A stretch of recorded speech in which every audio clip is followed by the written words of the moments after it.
The day I realized my billionaire boss was actually my kidnapped nephew, I was on my knees scrubbing his guest toilet. I know, it sounds ridiculous, doesn't it?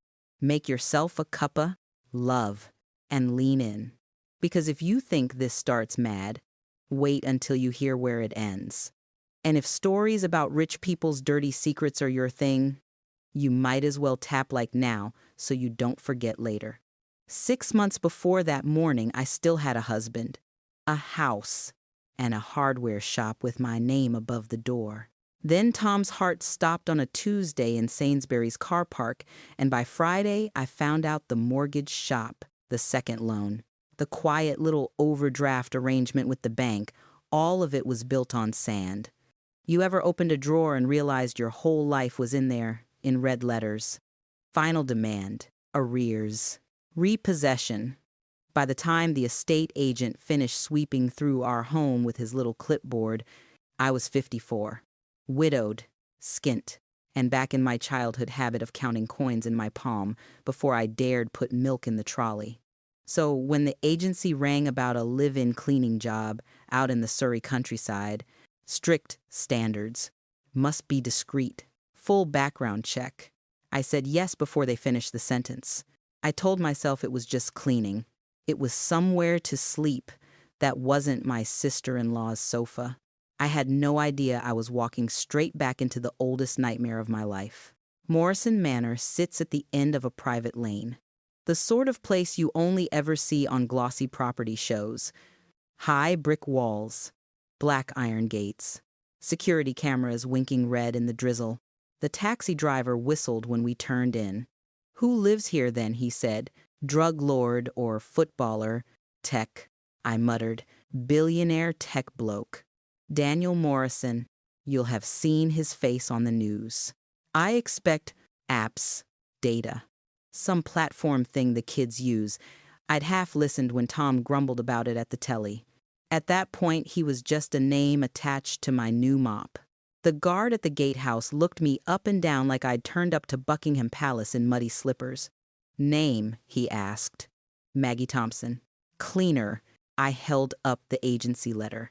My voice came out smaller than I liked. He scanned it, then my face, then my battered suitcase.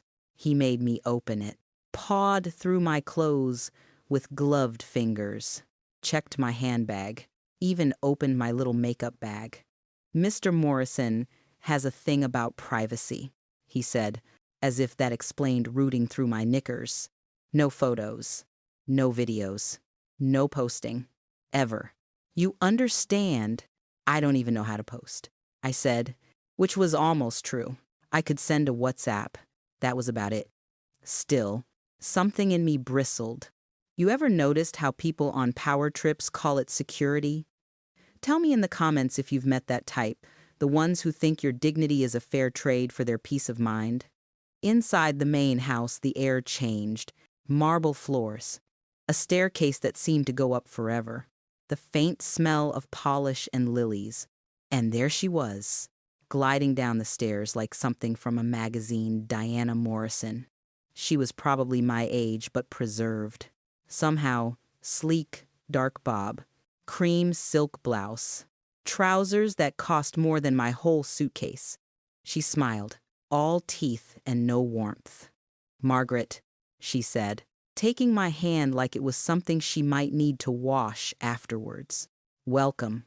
We do like staff who are mature. The younger ones tend to treat it all like reality television." "It's Maggie," I said automatically. She ignored that. "You'll have a room in the staff wing. 6A. M. Start. Last round at 10. Discretion is everything here. Daniel values his privacy extremely highly." I thought of the security guard rummaging my socks, so I gathered. She walked me through the house kitchen bigger than my old shop, gym with mirrored walls, a pool under a glass roof where the gray sky pressed down like a lid. Her heels clicked across the tiles.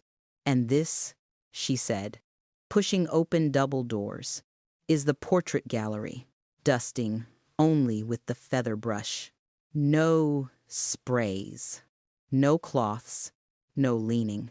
These canvases are irreplaceable. Some of them are worth more than this entire wing. Paintings line the walls, oils, and photographs.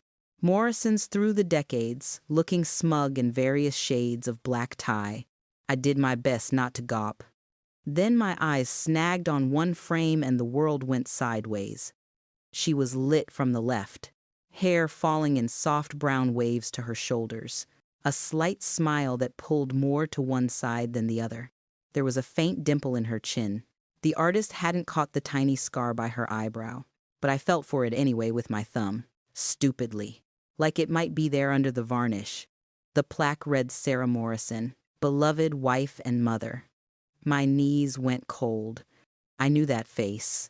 I'd known it with scraped knees and gap teeth and giggles. I'd known it pressed against my shoulder in the dark when the shouting downstairs got too loud.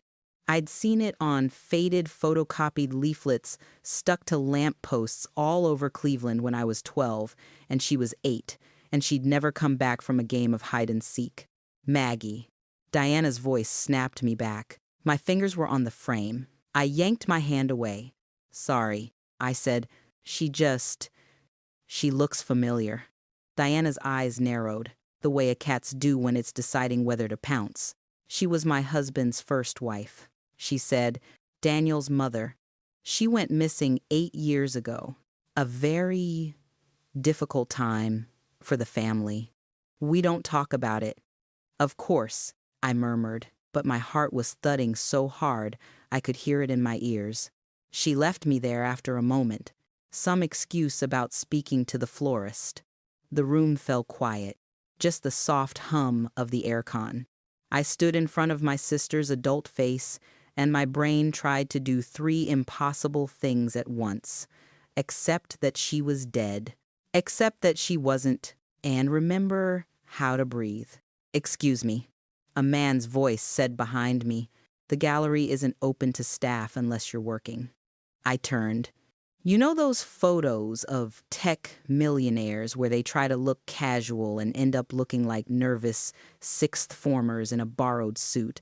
That, but taller, dark hair in need of a cut, a blue jumper that had seen better days, bare feet on the polished wood. I'm sorry, I said. Mrs. Morrison was just showing me. He waved a hand. It's fine. I'm Daniel. Of course he was. I'd seen that face on the news as a teenager with acne. In person he was sharper, more tired round the eyes. You're the new housekeeper, he asked. Cleaner. I said, Maggie. His gaze slid from me back to the portrait. You were looking at her. I was dusting, I said, too quickly. He smiled without humor. We both know there's no dust in here. Silence stretched between us. He folded his arms. That's my mum. He said finally, people think she's dead, but she isn't. She's just gone. There was something in the way he said it, flat but fierce, that made my throat tighten. She told me stories when I was little, he went on, eyes still on the painting, about growing up poor in Cleveland. Not the American one, the old steel towns up north. A big sister who used to hide her from the shouting, take her out to the cliffs. That sort of thing. The sister's name was Maggie. The room tilted. I always thought she'd made it up. He said, like a fairy tale. You lot don't really exist, do you? He looked straight at me. Big sisters who save you. I don't know what showed on my face, but something did. His eyes sharpened. What's your full name? He asked quietly. I could have lied. I could have said Margaret Smith and kept my job and slept in my little staff room and never, ever walked into this hell. Maggie Thompson, I said. My voice shook on the second word. He stared. Thompson. I fumbled in my handbag. I'd carried it for 42 years. That scrap of paper, folded and refolded until the creases were as deep as the wrinkles on my hands. A black and white photocopy of the missing poster Sarah at 8. Hair sticking up in one corner, grinning at the camera. Have you seen this child? Underneath, in biro, My own childish scrawl. I'll find you. Squirt. I promise. I handed it to him. For a second, he didn't move. Then he took it, very gently, like it might explode. The color drained from his face. He looked from the poster to the painting and back. She used to call me Squirt, he whispered. I remember that. She was my sister, I said. Sarah Thompson. She went missing in 1983. We never found her. The police, they did what they could.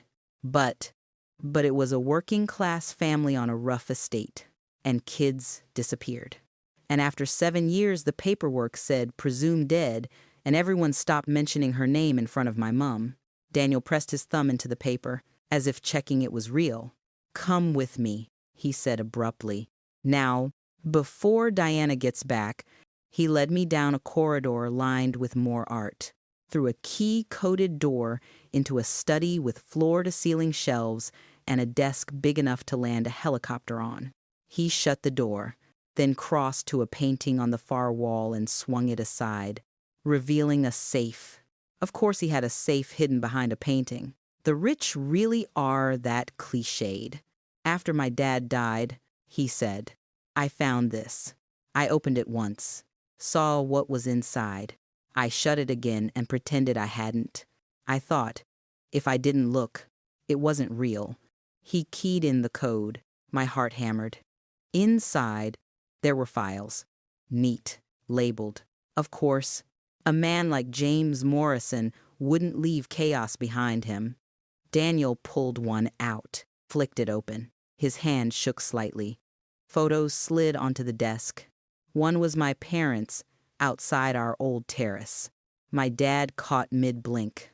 My mum's hair in rollers because she'd popped out to the bin and someone had snapped them.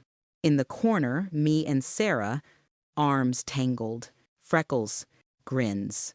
On the back, in looping, careful handwriting, my sister Maggie. I need to find her. That's her writing. I croaked. She always did her letters like that, with the curls. He nodded, jaw clenched. She remembered, he said. She actually remembered. He handed me another sheet, a photocopied report from a private investigator. Subject Sarah Morrison, née unknown. Objective trace biological family, Cleveland area. There were notes witnesses at St. Matthew's Church. Old police reports. Our mum's maiden name underlined twice. At the bottom, a line that made my skin crawl. Probable ID confirmed Thompson family. Older sister Margaret still lives locally, above hardware shop on High Street. Someone, not Sarah, had circled that line in blue ink. Next to it, in a different hand, one word had been written. Problem. That's my dad's handwriting, Daniel said quietly. For a moment, all I could hear was the tiny ticking of a clock on the shelf. My whole childhood, my parents' grief, the years of scanning supermarket crowds for a glimpse of that crooked smile, all of it compressed into that one neat word. So she found me, I said. She was going to come back. And then Daniel finished. She vanished. Again, he pulled out another file. This one was labeled with the name of a private investigator. Attached to the front was a newspaper clipping. Local man dies in single vehicle collision. No suspicious circumstances. 3 days after Sarah's second disappearance, I felt the blood drain from my face. My sister wasn't just lost. She'd been stolen. Twice. And somebody in this house had been prepared to kill to keep her that way. Daniel, I whispered, what exactly did your father do? He looked at me, the billionaire son of a monster. And for the first time, he seemed properly afraid. That, he said, is what we're going to find out. And trust me, you'll want to hear what we uncovered when we started pulling at that thread. The first thing Daniel did was lock the study door. If you remember where we left off, this was seconds after he'd called his own father a monster and promised we were going to find out what he'd done. I don't know about you, But when a billionaire bolts the door with you inside, your stomach does a little flip. He leaned back against the wood for a moment, breathing hard, then pushed himself upright and went to the safe again. I need you to hear the story the way I heard it, he said. Before you decide you hate me as much as you hate him. I don't hate you, I said, not yet. That got the faintest twitch of a smile. Growing up, he told me, the official Morrison version went like this years ago. On a business trip, James had found a little girl wandering near a motorway service station, half frozen, apparently with no clue who she was. Social services were a shambles. The paperwork was lost, and one thing led to another.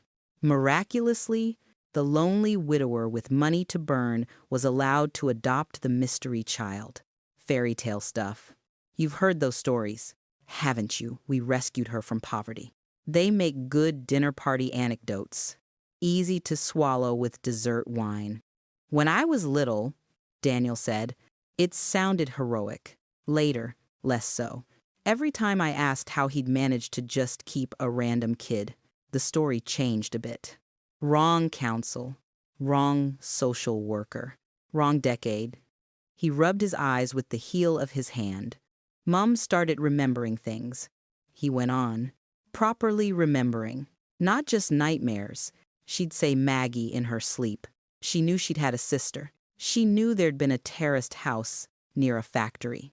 A church hall with green plastic chairs. She started writing it down, talking about going back north, finding you. She did try. I said, my throat felt raw. All those notes in the safe. She was looking. He nodded at the pile of papers on the desk. She hired a private investigator, quietly.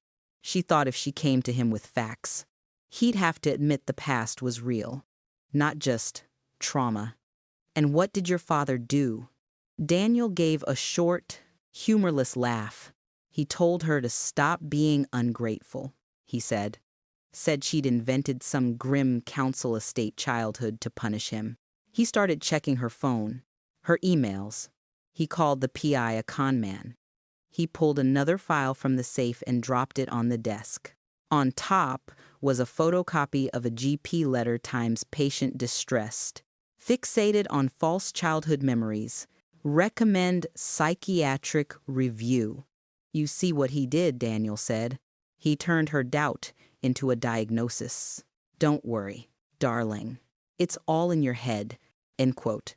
I thought of the way my mom used to sit at the kitchen table with the missing posters spread out, tracing Sarah's outline with one finger. We reported her missing, I whispered. We never stopped looking. Mom said that, he replied quietly. She said you wouldn't just forget her.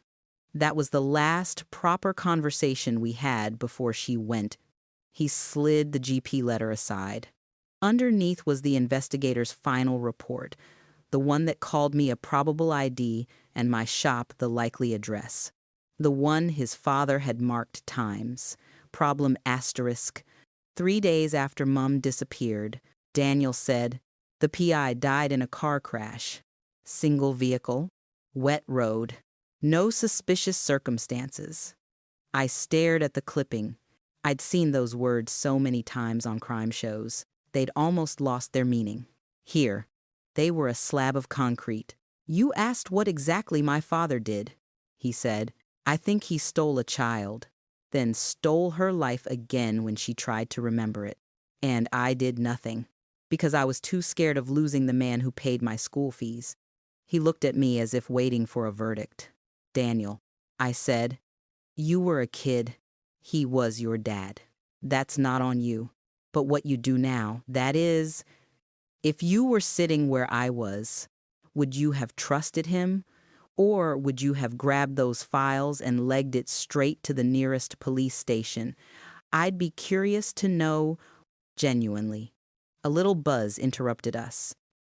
An intercom on his desk. Diana's smooth voice floated through. Daniel, we're due with the trustees in 10 minutes. Are you ready? He closed his eyes briefly. Thumb on the button. I'll be there. To me, sotto voce, you can't be seen in here. Take the photocopies you need, then go back to the staff wing. Act normal. I'll start scanning everything to a secure drive. Won't she notice? I asked. You digging? Diana thinks I'm useless with anything that isn't code or money, he said. She forgets I built half the surveillance tech she uses to spy on staff. He slipped a slim folder into my hands. Copies of the missing poster. The PI report. Sarah's notes in her own hand. Take these to someone you trust, he said. Someone who knows the system. Quietly. I thought of one person immediately, Rosa Martinez. Tom's old workmate. The detective who'd turned up to his funeral with a Tupperware of lasagne, hugged me till my ribs creaked, and whispered, asterisk, if you ever need anything, you ring me. All right, asterisk. I might know someone. I said, good, he replied, because I think this house is built on a crime. Maggie and Diana will burn it to the ground before she lets us prove it. The confrontation in the bathroom happened that evening, when I was stupid enough to let my guard down. The end suite off Daniel's room was all white marble and chrome, the sort of place you'd be afraid to actually brush your teeth in. I was down on my knees again, scrubbing round the base of the loo, trying not to think about the fact my long-lost sister had once lived in these rooms. The door clicked shut behind me. You're very thorough, Margaret. I flinched, banged my shoulder on the cistern, and looked up. Diana stood with her back to the door, arms folded, one manicured finger tapping her elbow. The overhead light glinted off her bracelet.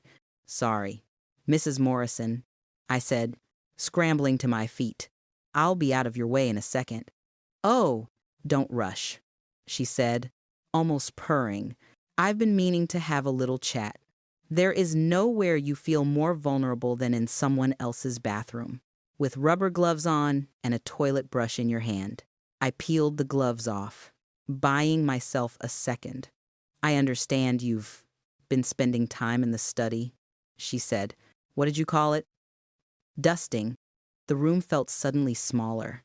I dust wherever I'm told. I said, you made that very clear.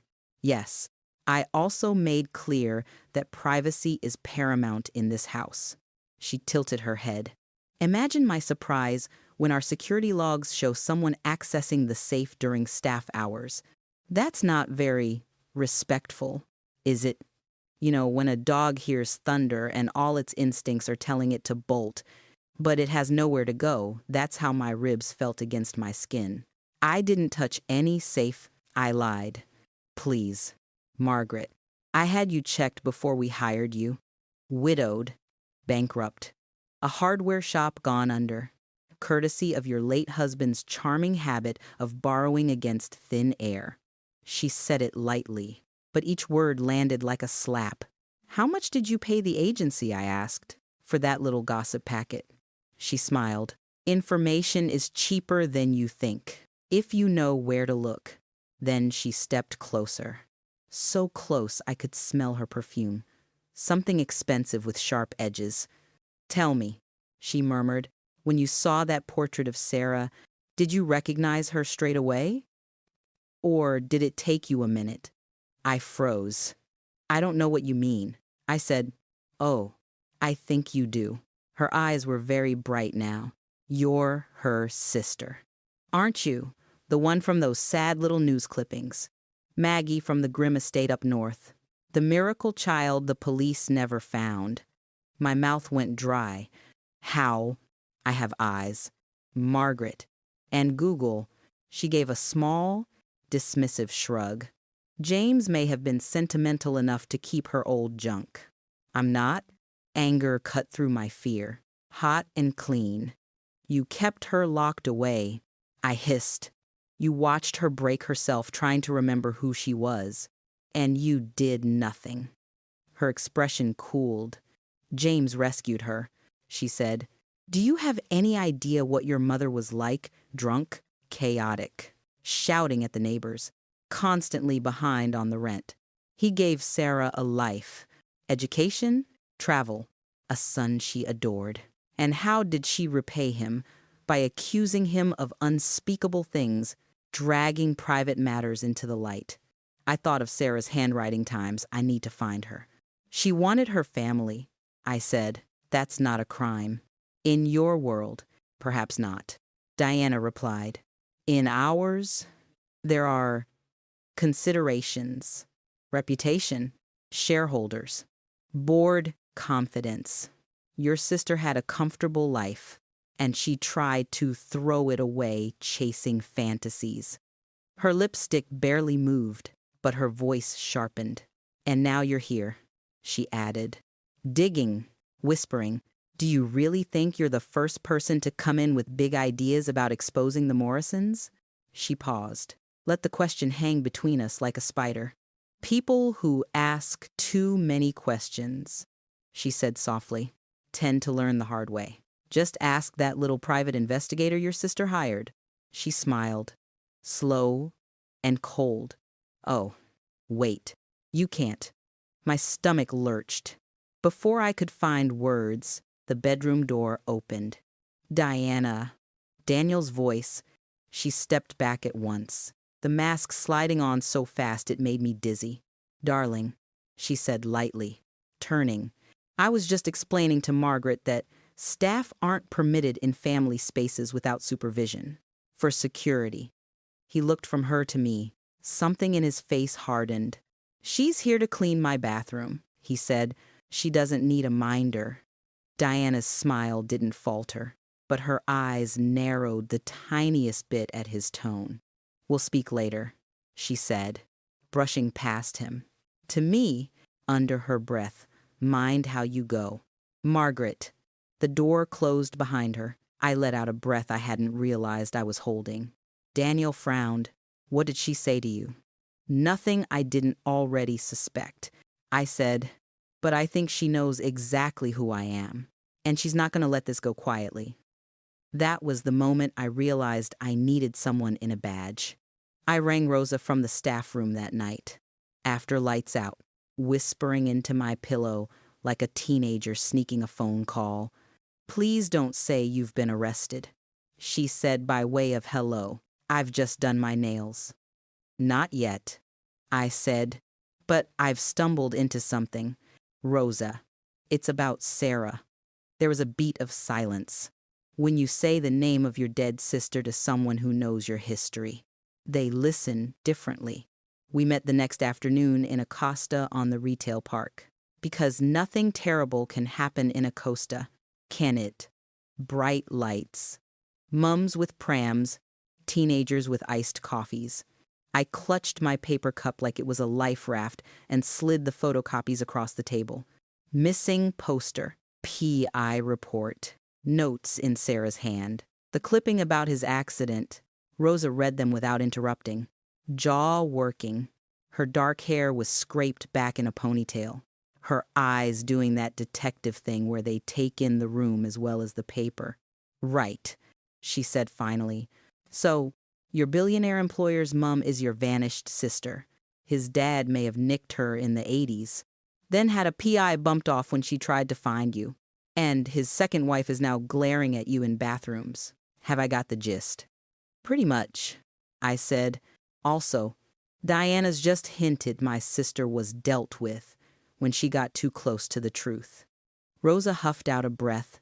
Mags, if you walked into a station with this, they'd either think you've lost the plot or they'd shove it in a cold case drawer and forget it. She held up a hand as I opened my mouth. I'm not saying nothing's here. I'm saying the system doesn't like messy historical stuff without an easy charge. Your sister was declared dead decades ago. We've got no body, no recent crime scene, and a family with more solicitors than I've got socks. You think I'm imagining it, I said. I think grief makes people see patterns, she replied gently, but she tapped the PI report. The timing on this isn't pretty. I can run some quiet checks, look at old files on the crash, see if any officers raised eyebrows at the time.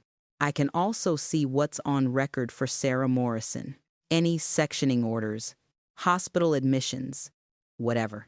But I'm doing this off the books. Understood. You do not tell your posh employers the police are sniffing around. If I do nothing, I said, they get to keep writing the story. And my sister stays whatever they say she was. She softened then, reached across and squeezed my hand. I believe you believe this, she said. And I owe Tom. I'll see what I can dig up. But you have to promise me you'll be careful. These people have money, and money buys friends. If you were in Rose's position, staring at my photocopies and my shaking hands, would you have gone further or would you have walked away? I don't blame you either way, but I'm glad she didn't. The whisper in the walls came 2 days later. I was in the utility room off the main kitchen. That little concrete cave where the washing machines live. Piles of white towels stacked like snowdrifts. The extractor fan was humming. One of those low, constant noises that makes everything else sound distant. I was sorting laundry, half my brain on the soap powder, the other half replaying Rose's text from that morning Times, nothing concrete yet. One hospital in the Midlands flagged, "Will call when I know more." That's when I heard Diana's voice through the vent. At first I thought it was the radio. Then the words cut through. I don't care what she thinks she's found her. She was saying, she's staff. She'll be gone by the end of the week. A man replied, his voice older, rougher. One of the board members, maybe. I recognized the rhythm from hearing him laugh in the dining room. We said that about the last one, he said, and that bloody PI still got too close. Deleting emails only does so much. Problems have to be managed. There was a scrape.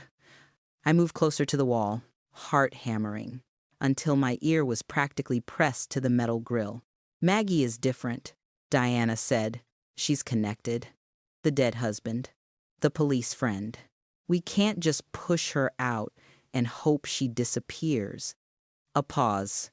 So the man asked, "So we handle her like we handled the others," she said. "Discredit, intimidate, isolate. People see what we pay them to see." He made a thoughtful sound. And Sarah, my fingers clenched in the towel I was holding. "She's the real risk," Diana said. "As long as she's in Pinehaven, she's manageable. But the medical director is wobbling, talking about audits, ethics, bloody safeguarding. If someone like your detective friend, I could almost hear the sneer, tried to visit, we'd have a problem." "What are you proposing?" "We move her," Diana said. "There's a facility in Canada, private, no NHS oversight. Discreet as you like. They specialize in long-term cases for families who can pay. No paper trail. No meddling social workers. She's been heavily medicated for 8 years. Anything she says will sound like gibberish. We arrange the transfer. We make sure the records reflect a deterioration in her psychosis.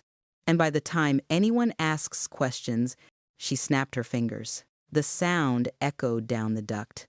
"Gone." My vision blurred. I must have made some kind of noise, because the voices stopped for a heartbeat. "Did you hear that?" the man said. "It's the pipes," Diana replied. "This place is ancient. Now, about the paperwork. We do it tonight, before anyone gets brave."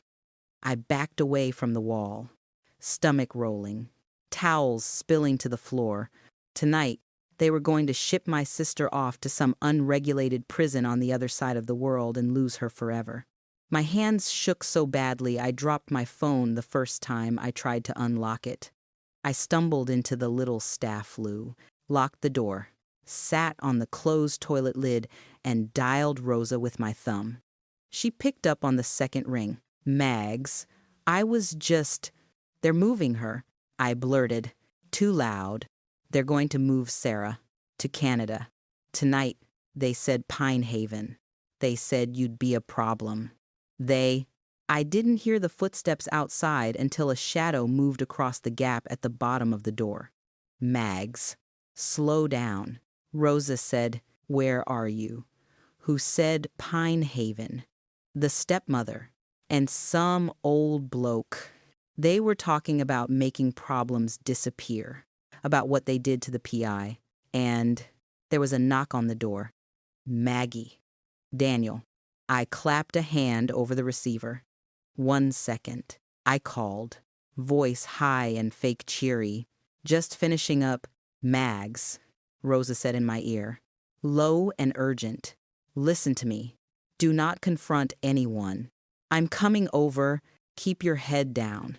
Keep your phone on. Text me the address of Pinehaven if you have it. I don't, I started, then stopped. Maybe I did. I have to go. I whispered. He's here. I hung up, flushed the loo for show, then opened the door. Daniel stood there, barefoot again, t-shirt rumpled, eyes sharp. You were talking to Rosa, he said. It wasn't a question. I heard my stepmother's name. And Pinehaven, I looked at him properly then. Really looked and decided to gamble. They're moving your mum, I said, tonight, to Canada, somewhere off the books, where no one can get to her. They said she's been heavily sedated for years. Daniel. She's alive. For a moment he just stared at me. Then, very quietly, he said, I need to show you the rest of the safe. We almost ran back to the study. He shut the door, spun the code, yanked out a thick folder I hadn't seen before. The label read, Times Pinehaven Private Clinic, Patient M, 4,471. He spread the contents across the desk. Invoices for eye-watering sums, letters from consultants, copies of capacity assessments with words like Times Psychosis asterisk, dissociative disorder asterisk, no insight asterisk. At the top of each page was a patient number M 4471. Underneath, in brackets, a name, asterisk Sarah Morrison, and, on a more recent form, in tidy legal print times, medical power of attorney Diana Morrison. Further down, a note in a doctor's hand times. Family representative requests consideration of overseas transfer to longer-term facility. Proposed timeline within 24-48 hours. The date was today. I looked from the paper to Daniel. His face had gone terrifyingly blank. She's not dead, I whispered. She's never been dead. They locked her up and called it care. He nodded once, slowly. And they're not going to get away with it, he said. Not this time. I wish I could tell you I felt brave in that moment. Truth is, all I felt was the clock ticking in my ears, and the sick realization that the next 24 hours were going to decide whether I ever got my sister back. By midnight, I was breaking into a private psychiatric clinic with my billionaire nephew and a detective who should have known better.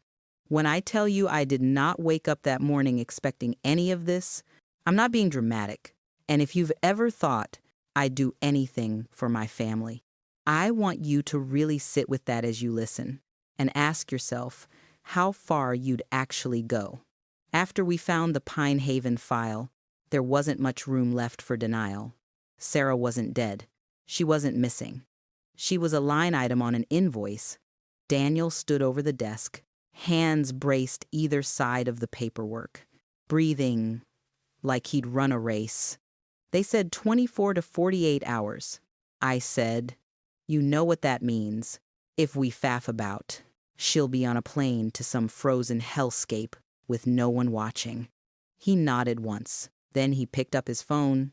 Who are you calling? I asked. You're not the only one with a Rosa, he said.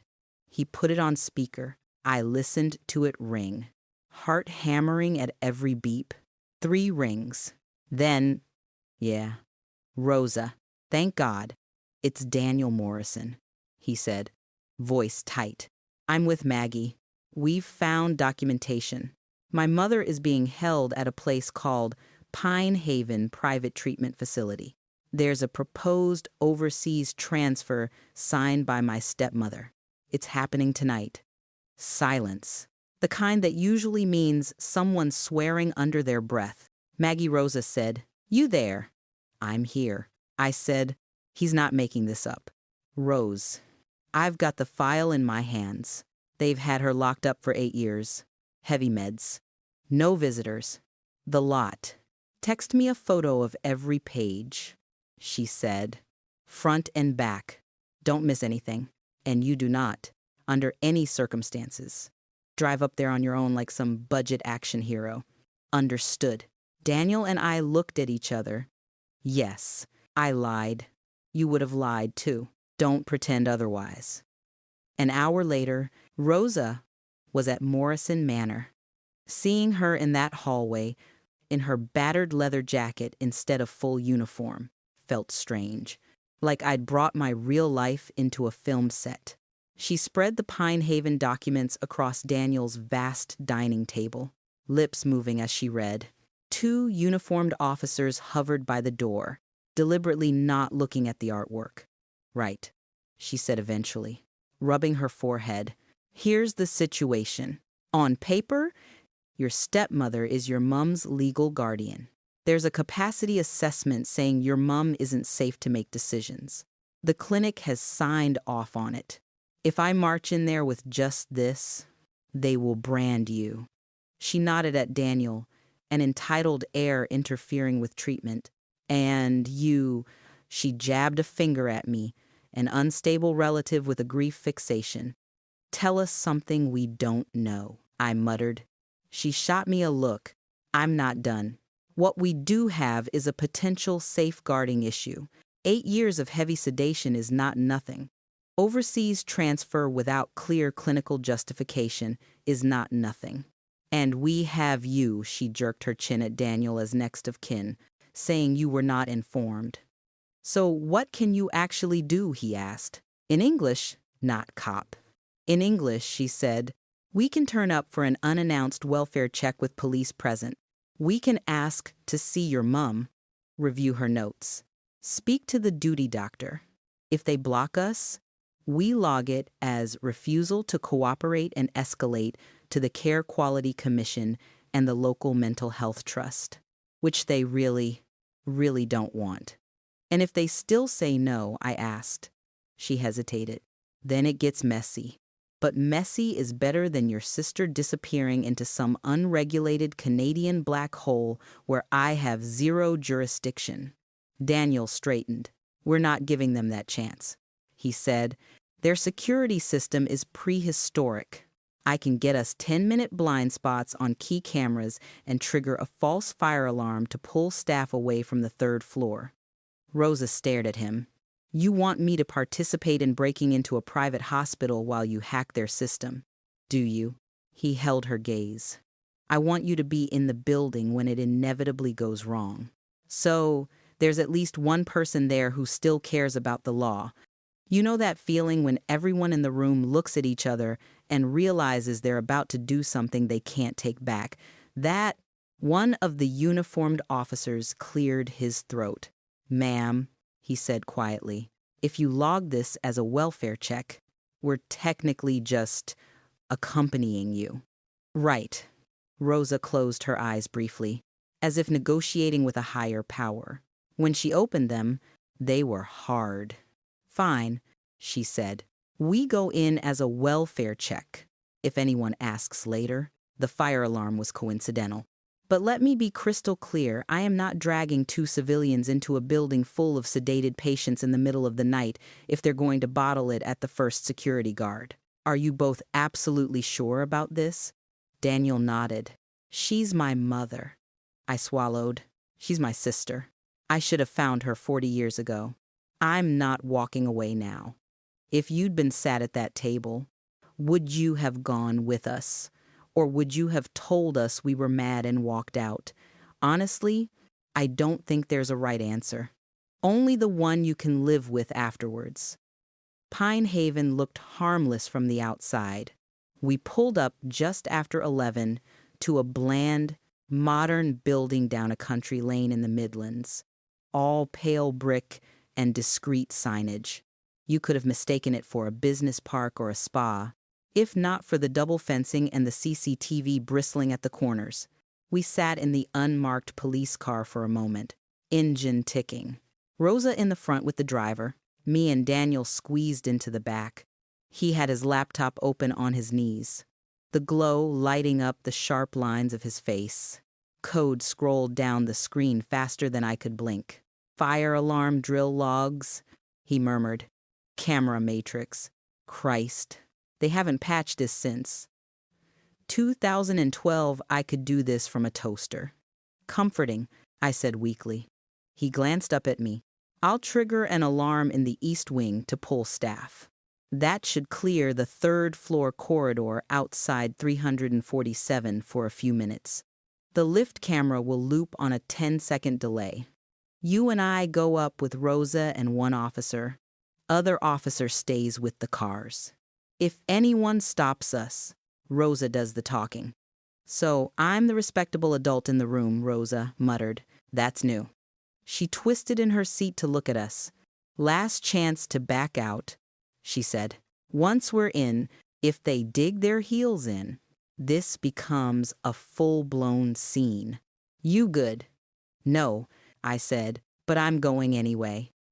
The reception area was all beige and soft jazz, the sort of bland comfort rich people expect when they're hiding their relatives. A fake orchid on the desk, a bowl of sugar-free mints. The night receptionist looked up, clearly not used to unexpected guests at that hour. His smile faltered when he clocked Rosa's warrant card. Evening, she said. All professional. Detective Sergeant Martinez. Surrey Police. This is a welfare check on a patient. Sarah Morrison. These two are family members. We've had some concerning information about a proposed overseas transfer. He blinked. It's very late for a visit. It's very late for paperwork, moving someone with a documented psychosis halfway across the world, she replied. You'll find our arrival logged with your local control room. I'd appreciate it if you didn't make me ring my inspector at this hour. Behind us, in the quiet, I heard the distant wail of a fire alarm start up somewhere in the building. Daniel's thumb moved on his phone, casual as anything.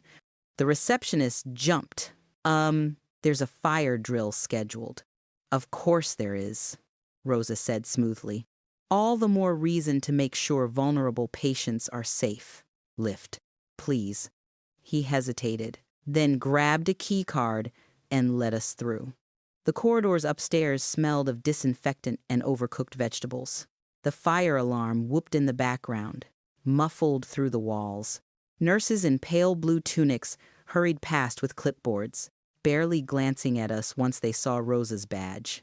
By the time we reached the third floor, the lift camera was looping, just as Daniel had promised. It was disconcerting, seeing our own faces freeze. Rewind, repeat on the tiny screen. Room 347 was at the end of a long, silent corridor. The door had a little plastic name strip with times M4471 times on it and a do not disturb, night medication sign. My hand shook as I reached for the handle. Ready, Daniel whispered. No, I said again. Open it. He did. You imagine these places are all padded rooms and restraints, but it wasn't like that. Just a small, clean bedroom, narrow bed, gray blanket, a chair, a chest of drawers bolted to the wall, a window with reinforced glass, the sort of bland nothing that erases a person slowly. And there, under the thin blanket, was my sister. Her hair was cropped brutally short, patchy in places. Her skin had that waxy, pale look you only see on people who haven't been outside in a long time. Her wrists were thin, a hospital band hanging loose around one. Her eyes were half open, pupils slow. Sarah, I whispered. She didn't move. Daniel stepped forward, voice catching. Mom! Nothing, just the hiss of oxygen and the faint beep of a monitor. A nurse bustled in behind us, cheeks flushed. She froze when she saw us at the bed. You can't just barge. Rosa flashed her ID. Police. We're here for a welfare check. This is her son and her sister. Funny that no one mentioned she had a sister, isn't it? The nurse's mouth opened and closed like a fish. She's sedated for her own safety, she said. Too much stimulation is... What's she on? Rosa asked sharply. Dosage. The nurse rattled off a list of drugs that meant nothing to me, but made Rosa swear under her breath. If you pumped that lot into a horse, it'd struggle to stand, she muttered.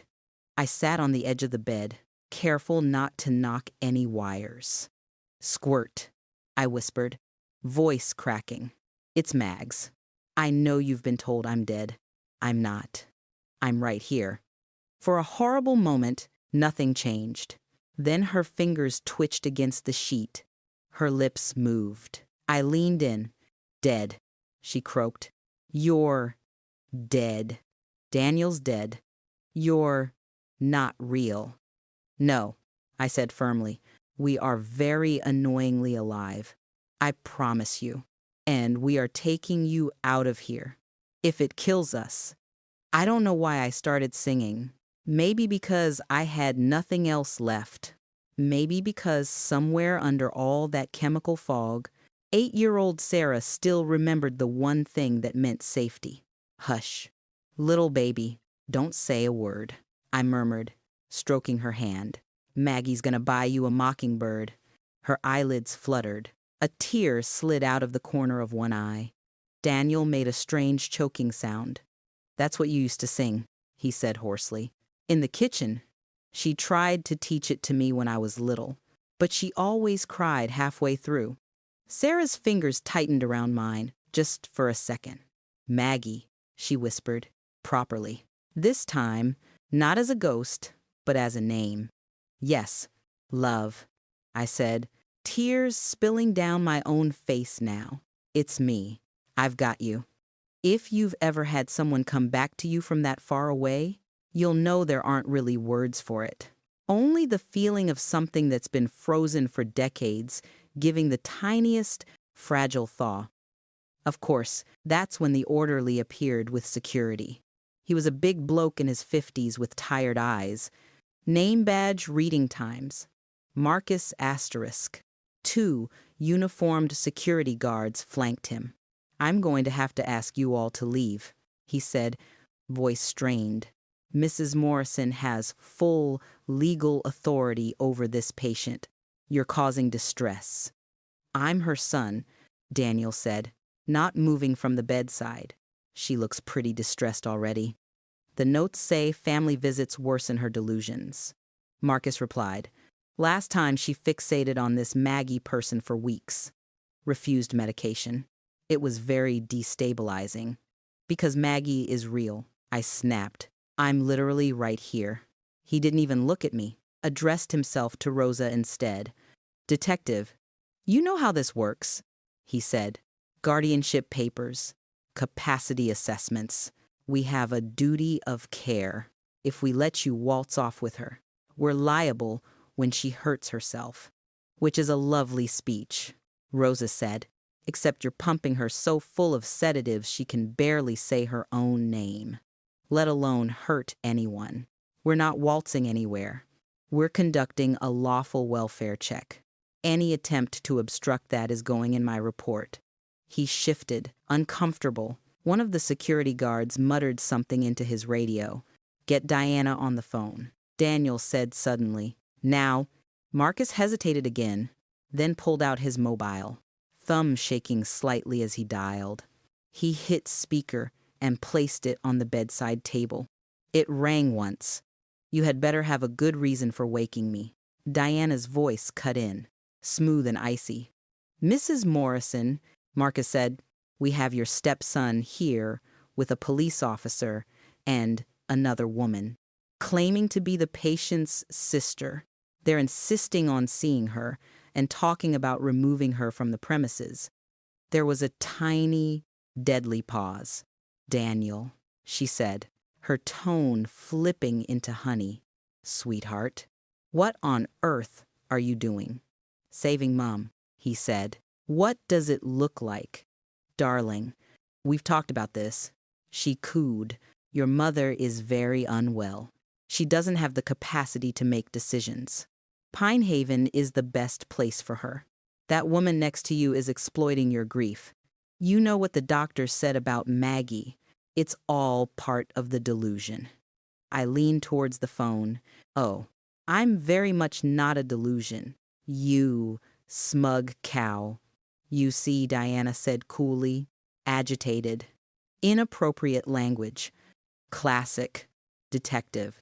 I trust you understand the legal position here. I have full medical power of attorney. If you assist in removing my ward against clinical advice, I will include your name personally in the complaint.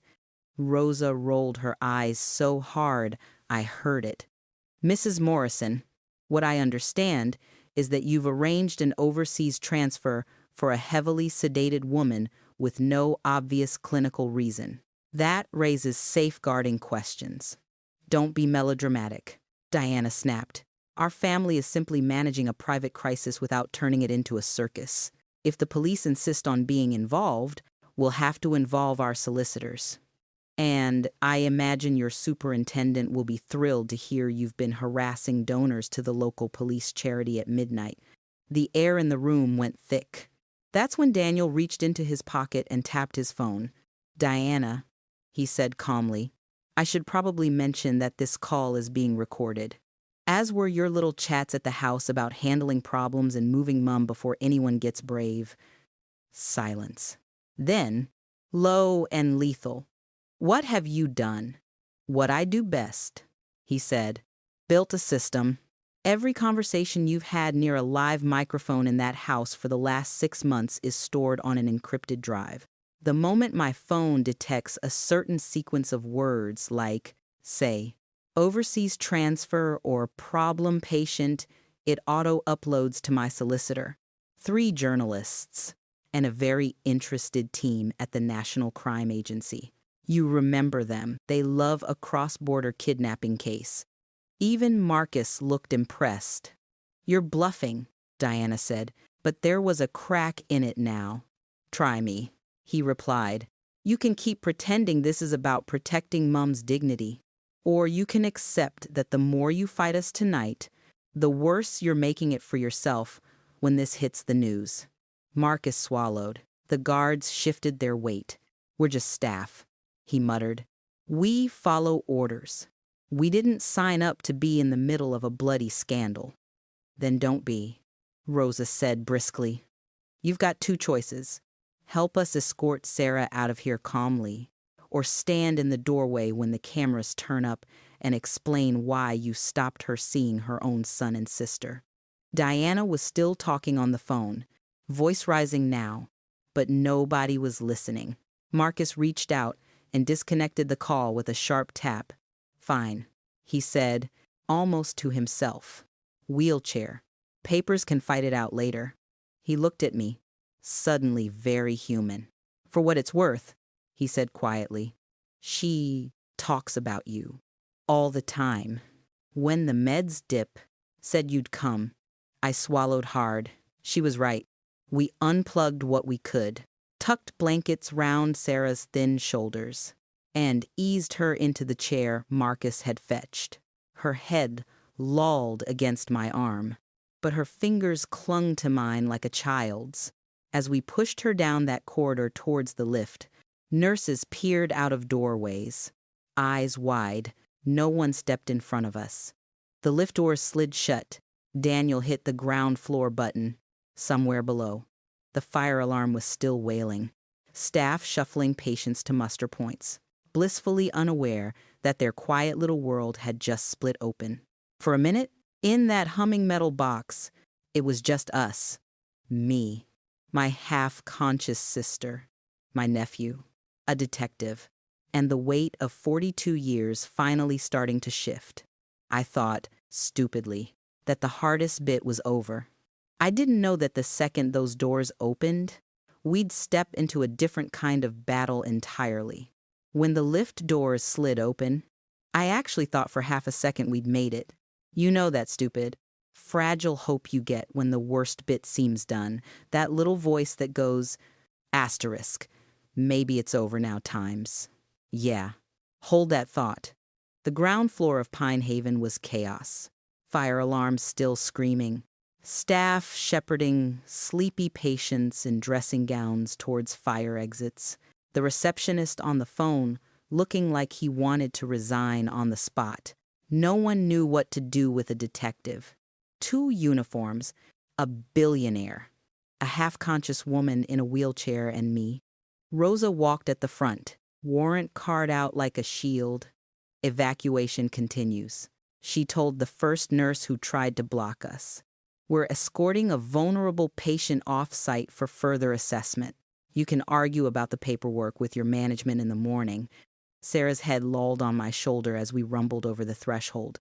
Cold night air hit her face and she flinched, as if the temperature itself hurt. Too bright, she muttered, too loud. It's just outside. Squirt, I murmured. Fresh air, remember that. She made a small, wounded noise that broke my heart in half. An ambulance Rosa had quietly requested was waiting just beyond the gates. Blue lights off, engine running. The paramedic clocked our little procession, took one look at Sarah, and swore under his breath. How long's she been on that cocktail, he asked, checking the chart Marcus had shoved at him. 8 years, give or take. Rosa said, you can put your eyebrows down. She's not sectioned under the NHS. This is all private. We're taking her to A&E for an independent review. He sucked in a breath through his teeth. Right. Okay then. Let's get her on the trolley.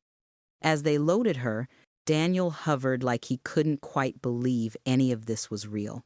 His mother, the woman he'd been told was gone, unstable, dangerous, was shaking under a blanket in front of him, fingers still clamped round mine. You're not dead, she whispered to him suddenly, peering up. He said, the car, I'm right here. Mum, he said, voice cracking, I'm not going anywhere. If you've ever watched someone relearn reality in real time, you'll know it's not some big cinematic moment. It's small, strange, full of stutters. We climbed into the ambulance with her, me on one side of the trolley, Daniel on the other, Rosa up front with the driver, barking updates into the radio. The doors slammed. The outside world shrank to sirens and strip lighting. It was on the way to the hospital that Sarah's memories started to come back properly, not like in films. No sudden gasp, and a flood of perfect images, more like shards of glass rising slowly through murky water. They used Gran, she murmured, eyes flicking under half-closed lids. I leaned closer. What was that? Love. The phone, she whispered. Mags. The phone rang. Mum went inside. I was hiding, counting. You said, wait for 10. Hide and seek. Our last game. I remember, I said, throat tightening. You were useless at staying still. A tiny ghost of a smile. Woman on the phone, she went on, words slurring round the edges, knew everything. Gran's funeral, the flowers, called Mum Margaret, not Maggie, said, emergency, hospital, add to go now. She swallowed, eyes shining. Mum believed her. She said, ran out, told me, stay there. Sarah, I'll be right back. 10 Declid. A tear slid into her hairline. Then, man at the fence, she whispered. Dark hair, knew my name, said you were in hospital. Car crash, said you were asking for me. I thought, if I go with him, I'll find you. Her hand tightened on mine suddenly, surprisingly strong. I went, she said. I left the garden. I left you. I'm so sorry. Mags. I didn't mean to. Hey! I blinked away my own tears. No, that is not on you. I was 12. You were 8. And 2 adults lied to us. That's who this is on. She stared at me, as if trying to process the idea that the guilt she'd carried all these years might not be hers to hold. The woman on the phone, Daniel said gently, "Did you know her?" Sarah's forehead creased. "Church," she said. She was from church. Knew Gran's hymns. Called Mum Margaret Thompson like the vicar did. She brought us biscuits once. Said she had a fund, could help. Her voice faded. The paramedic adjusted a drip, murmuring something about blood pressure. I sat back, heart thudding. Only the church people called Mum Margaret Thompson in that formal way. To everyone else on the estate, she was just Maggie. Even the rent man, Rosa. I called through to the cab. "You hearing this?" "Every word," she called back. Church lady with detailed family knowledge, plus a random bloke at the fence, equals a planned snatch. Not a chance encounter. If there's an old fund or some paperwork tying the Morrisons to your church, that's our smoking gun. "You think the call came from the vicarage?" I asked.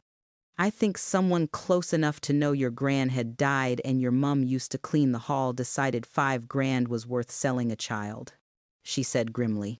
"And if the church kept proper records, there'll be a ledger somewhere with their name on it." She met my eyes in the rear-view mirror. "Once A and E have checked your sister over," she said, "we're driving north. I could already hear some of you through the screen. Asterisk, shouldn't you have gone home sleep? Let the professionals handle it times. And you're right. In a sane world, we should." But that night, sanity wasn't really in charge. The thing about turning up in A and E with a sedated woman, 2 police officers, and a famous surname is that people move quickly.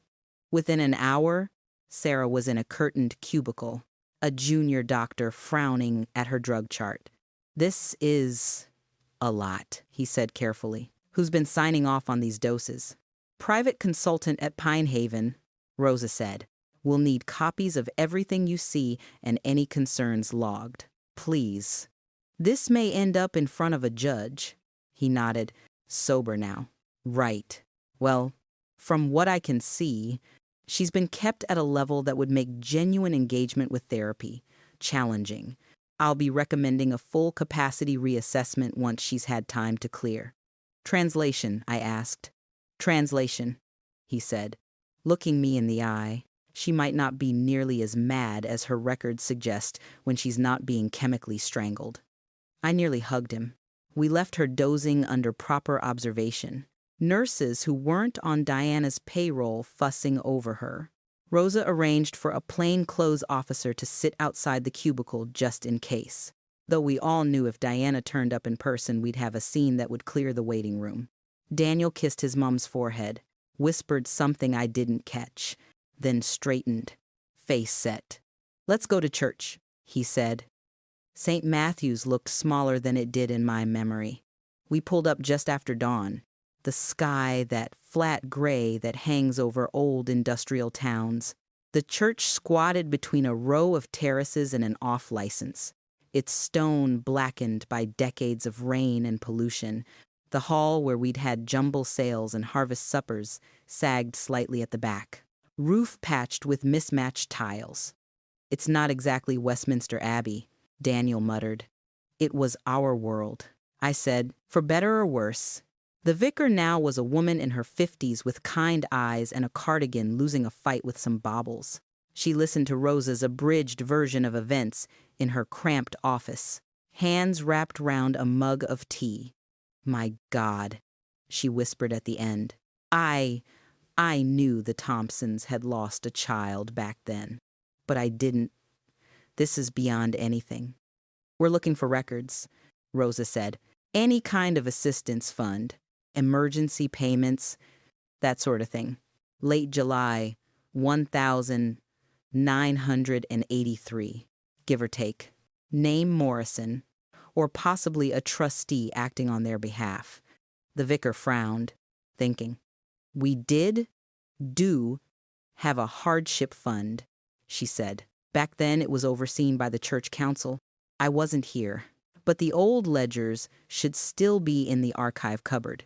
Nothing gets thrown away in this place. She led us down to a basement room that smelled of damp paper and polish. Metal shelving lined the walls, stacked with box files, hymn books, and the kind of Tupperware last used in 1997. "There we are," she said, hauling out a battered cardboard box. "Council minutes. Late 70s to mid-80s. Good luck." It was like looking for a needle in a haystack of bad handwriting. Rosa took one stack. Daniel another, me a third. We sat at a rickety table, flipping through pages of arguments about new boilers and whether the Scouts could use the hall on Thursdays. If you've ever done this kind of digging, you'll know it's not glamorous. It's just paper and dust and your back complaining. But you keep going because somewhere in there might be the thing that proves you're not crazy. Then Daniel said, very quietly, "Got something." I was at his shoulder before he'd finished the sentence. On the yellowing page was a hand-drawn table times emergency family assistance, July 1983. Asterisk, a few small entries, 10 quid here for a broken cooker, 20 there for someone's electricity meter, and one large one, asterisk 5 pounds. 000, Morrison Family Crisis Fund, arranged by E. Patterson, approved by Rev. Clark. Date 5 days before Sarah disappeared. My stomach lurched. E. Patterson, Rosa read aloud. Ring a bell. I shut my eyes, and there she was, red lipstick, bleeding into the lines round her mouth. Cheap pearls. The smell of Yardley powder. My mum's friend from the ladies' group, always first to organize a whip round when someone had a baby or a bereavement. Eleanor. I said, Eleanor Patterson. She used to bring us biscuits. Said, God bless those who help the less fortunate. She'd sit in our kitchen and say, Mum should be grateful the church cared. And she authorized $5 grand to the Morrison Family Crisis Fund the week your sister was taken. Rosa said, looks like God's blessing bought a lot more than biscuits. If you were me, would you have screamed? Cried. I just felt hollow, like my childhood had been pawned, and I was only now seeing the receipt. The vicar peered at the page, hand to her mouth. Eleanor died a few years ago, she said softly. Cancer, but her daughter still lives nearby. Linda, she sometimes comes at Christmas. I can give you her address, if that would help. Rosa's eyes lit with that particular glint, the look of a detective who's just found a living witness tied to a smoking gun. That would help a lot, she said. But I'll need you to confirm these records are genuine if it comes to it. The vicar nodded, pale, of course. I had no idea. Most people don't, I said. That's how this sort of thing works. Linda Patterson's house was a semi with fake Tudor beams and a car on the drive that said comfortable middle management. She opened the door in a dressing gown. Hair scraped back, eyes wary. Can I help you? She asked, tugging the belt tighter. Linda Rosa held up her ID. We'd like to ask you a few questions about your mother and a payment from this church fund in 1983. She showed her a photo of the ledger entry on her phone. Linda blanched. That was a long time ago, she said. Mum's not here to explain. No, I said, stepping forward, but I am. Her gaze flicked to me, confused. Then I saw it land. The recognition, faint, but there. You're Margaret Thompson, she breathed. Maggie. From the estate? And you're the girl whose mum sold my sister, I said evenly. Can we come in? Or would you rather have this conversation on the doorstep where your neighbors can hear? She flinched, stepped back automatically, and that was that. We were in. The living room was neat, neutral, the kind of place you'd see in an advert for sofa finance. Linda perched on the edge of an armchair, twisting a tissue in her hands. I sat opposite, Rosa and Daniel flanking me like moral support. I didn't know, she blurted before anyone had even asked a question. Not then. I was 14. 15, Mom just said a rich man needed help, and the church was doing God's work. She said we were lucky to be part of it. Part of what exactly? Rosa asked. Use your grown-up words, please. Linda swallowed. She said there was a family who couldn't have children, she said. And there was a little girl whose home life was chaotic. She talked about your mom, Maggie, said it'd be a blessing. Really, the man would give her a better life.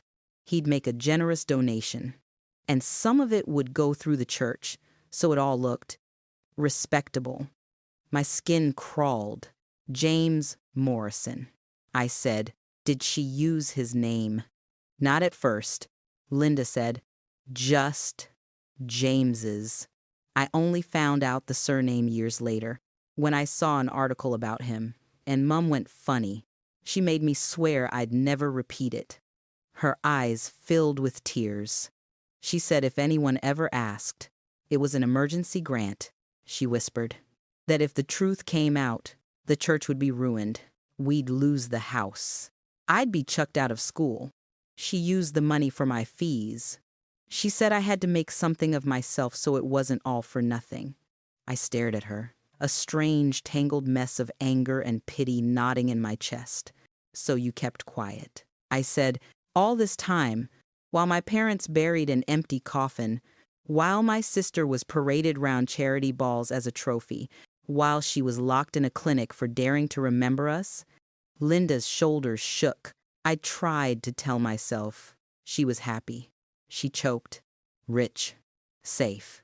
I thought maybe it was better than growing up back there, but when I had kids of my own, she wiped her eyes. Every time I looked at them, I saw her. I knew if anyone tried to take them, I'd kill them.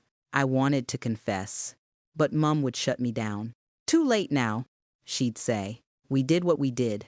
It said. Rosa leaned forward. Linda, she said, voice softer now. I'm not interested in dragging you over the coals for what you didn't do at 14.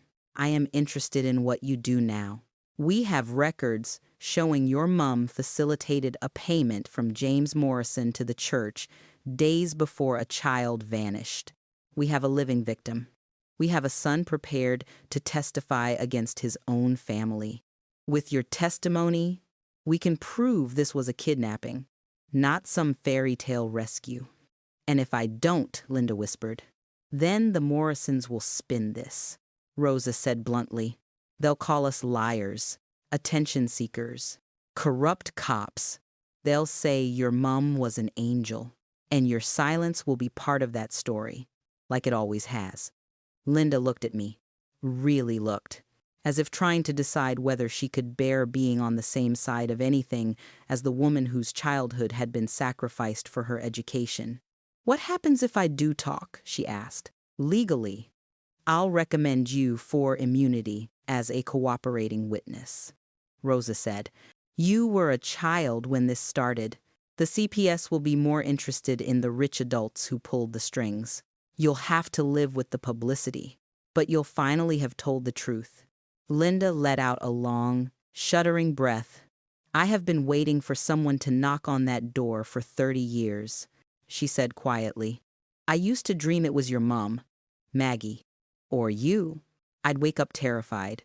Maybe it's time I woke up properly. She straightened, wiped her eyes, and looked at Rosa. What do you need me to say? Rosa pulled out her notebook. Everything, she said, and then we'll get you to sign it. We stayed there for over an hour while Linda talked about overheard phone calls, cash envelopes, her mother's guilty drinking, the way the name Morrison could still make her flinch. By the end, my pen hand ached just from watching Rosa write. When it was done, Linda signed the statement with a hand that only shook a little.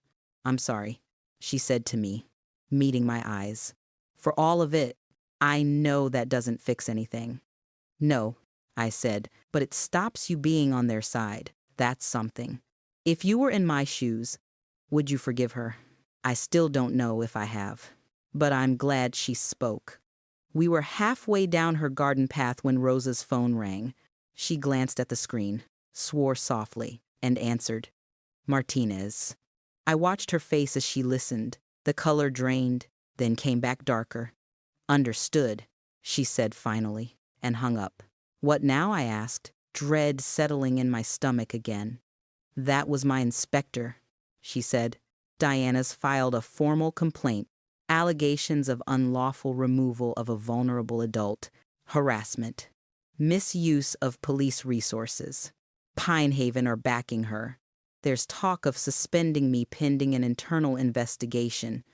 My mouth went dry. They're going after you. Oh, they're going after all of us, she said. There's a briefing at HQ in 2 hours.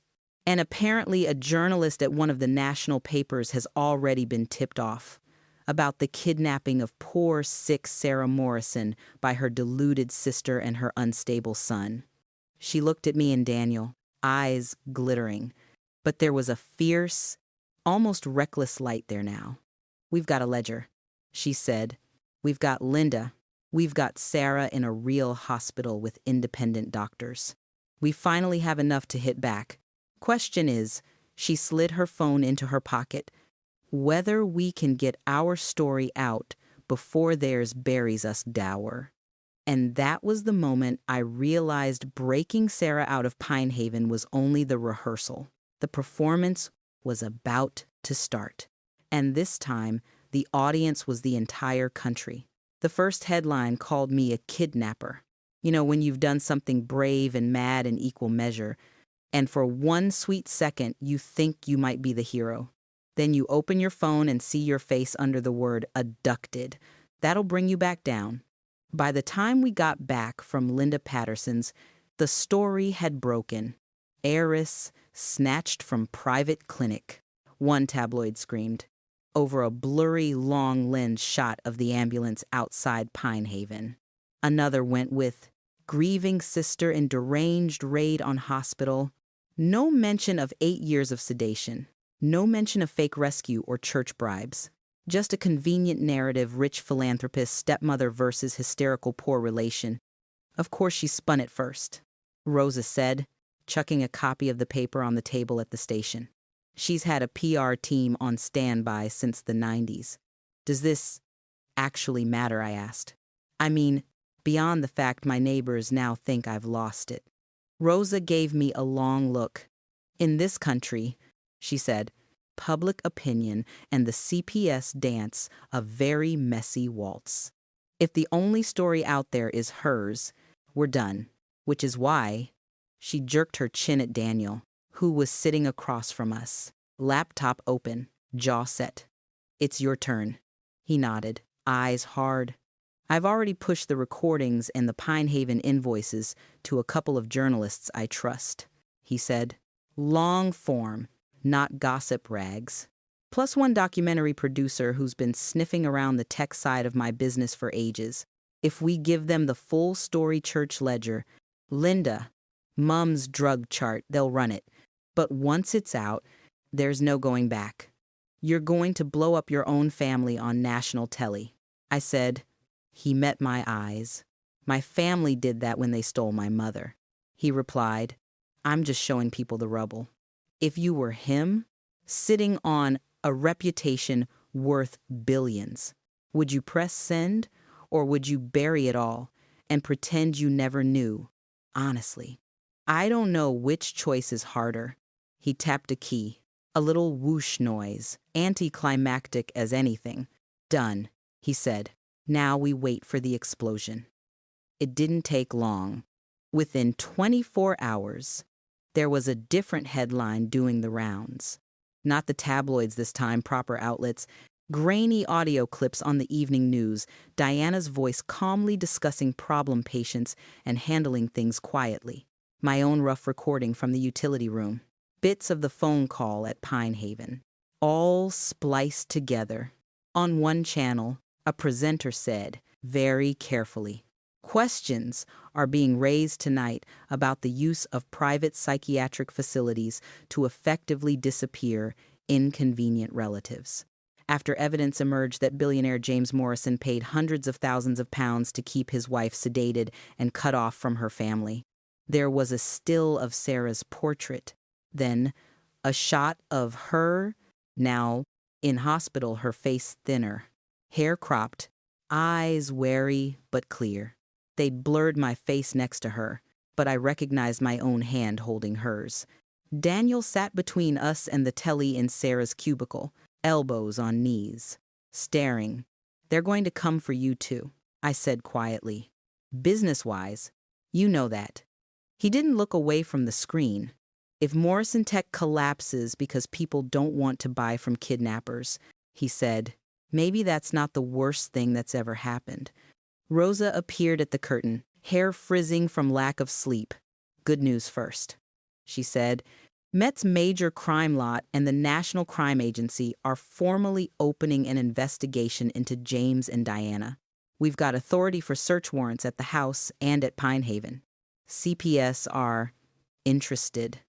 "And the bad news?" I asked. She smiled grimly. "Diana's just been arrested on suspicion of conspiracy to kidnap, false imprisonment, controlling and coercive behavior, and attempting to pervert the course of justice," which is actually quite fun to say out loud. I let out a breath I didn't know I'd been holding. "You're sure it'll stick?" Daniel asked. "As sure as I can be," Rosa said. "We've got the ledger, Linda's statement, the recordings, Sarah's medical file, and half of Pinehaven's staff quietly telling us they always thought something was off but didn't want to lose their jobs. Juries don't like patterns like that." Sarah shifted on the bed, eyes flickering open. "Diana," she mumbled. What's happening?"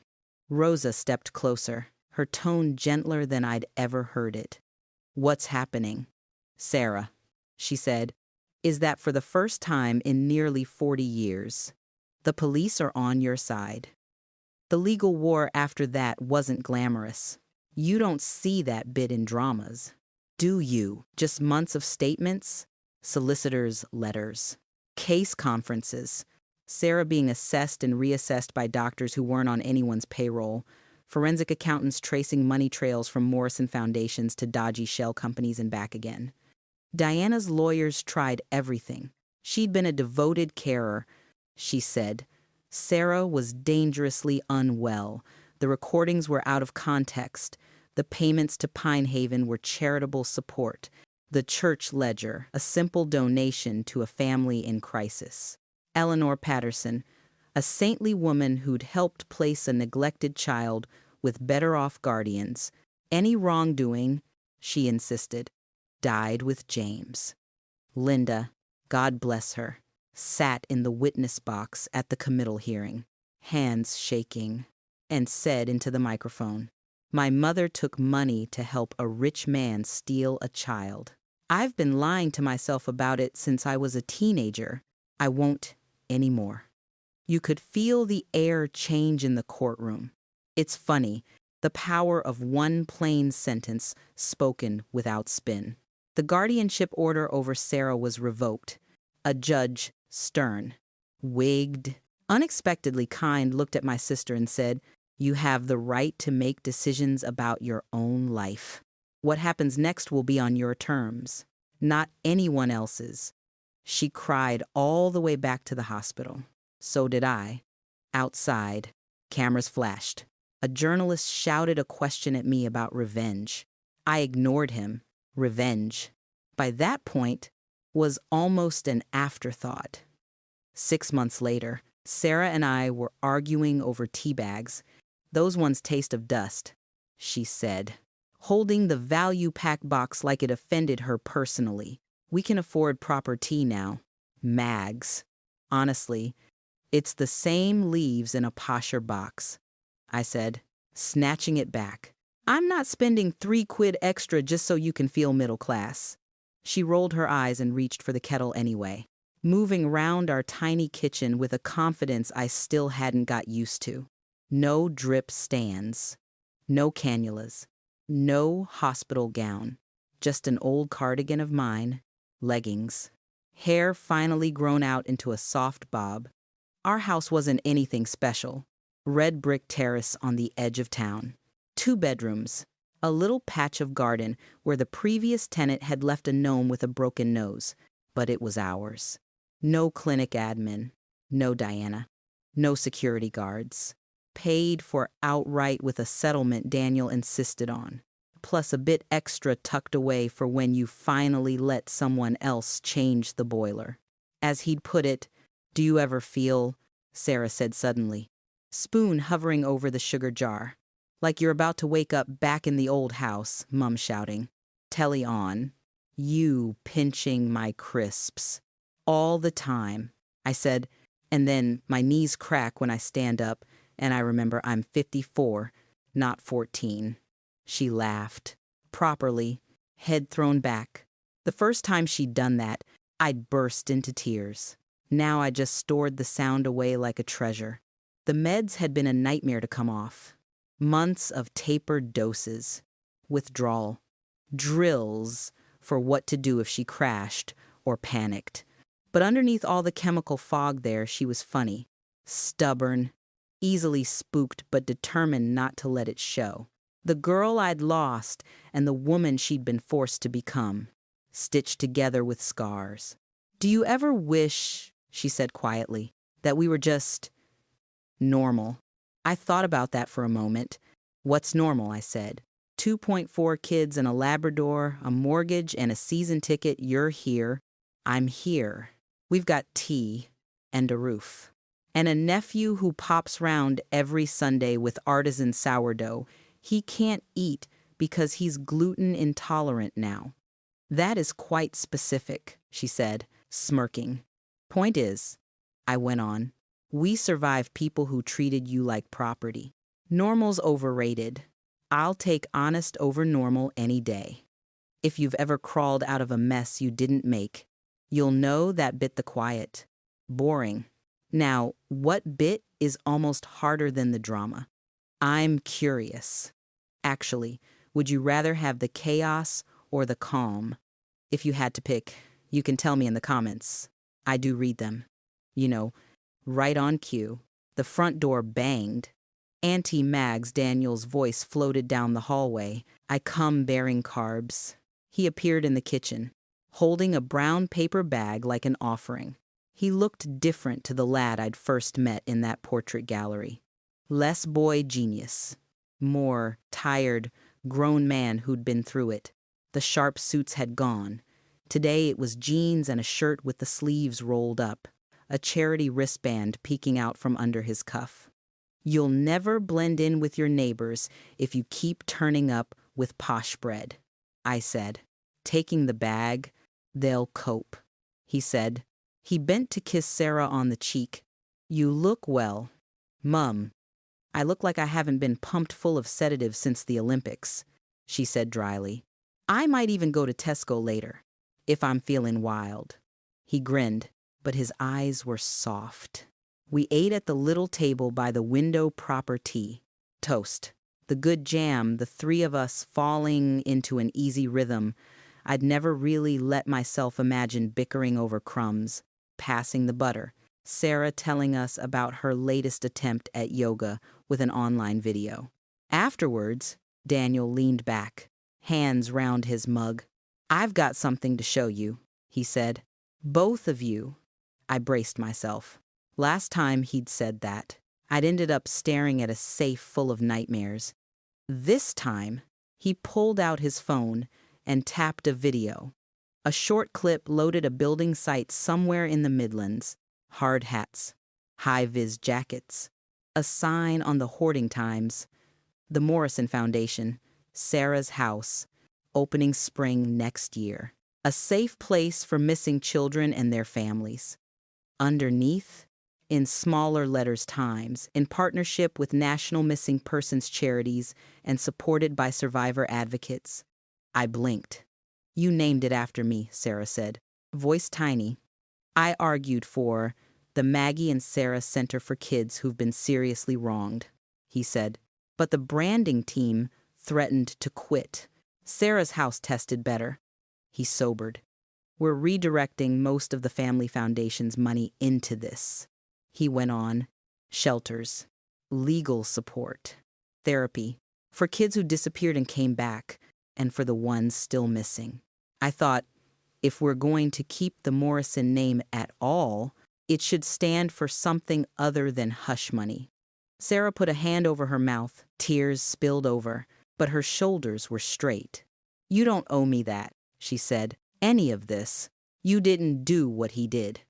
No, Daniel said quietly, but I benefited from it. My entire life was funded by theft. This is me, paying some of that back. It'll never be enough, but it's a start. He looked at me then. You'll be on the advisory board.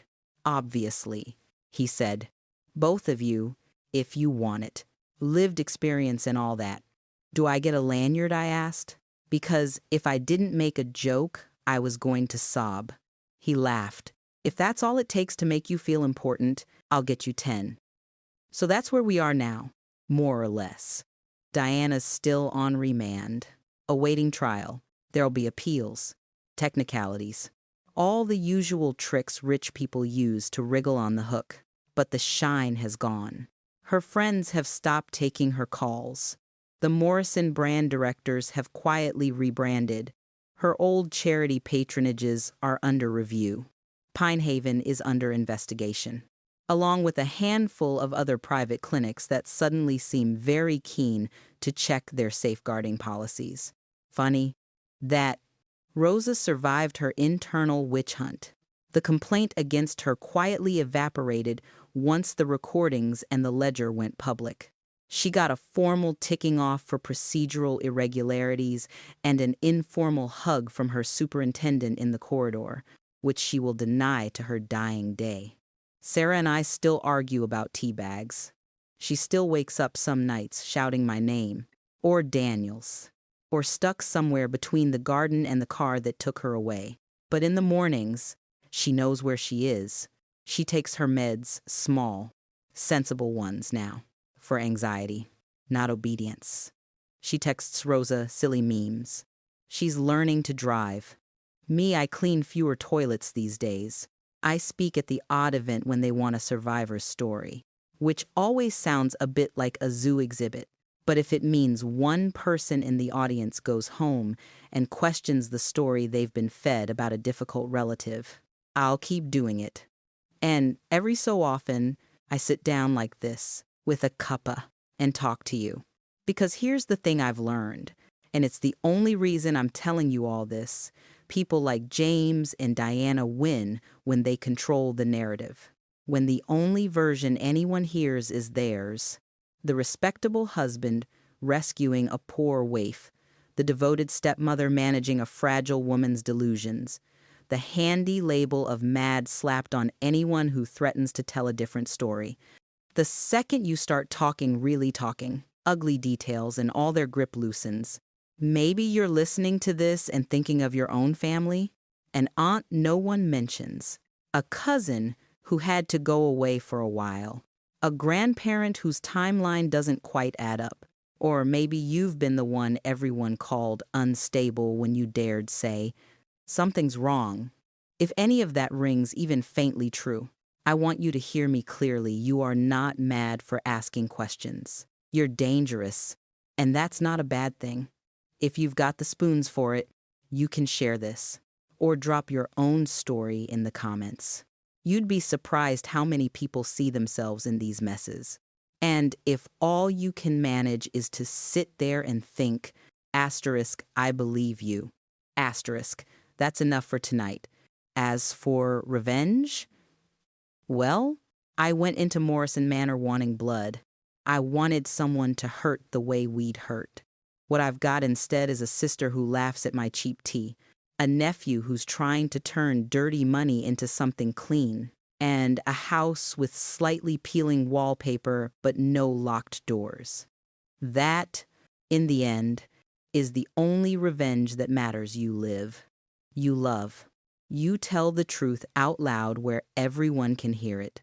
And somewhere in some other bleak little office or church hall or clinic. Another ledger is gathering dust. Another phone is ringing. Another child is being told a story that isn't true. I can't fix all of them, but I can tell you ours. What you do with it now, that's up to you.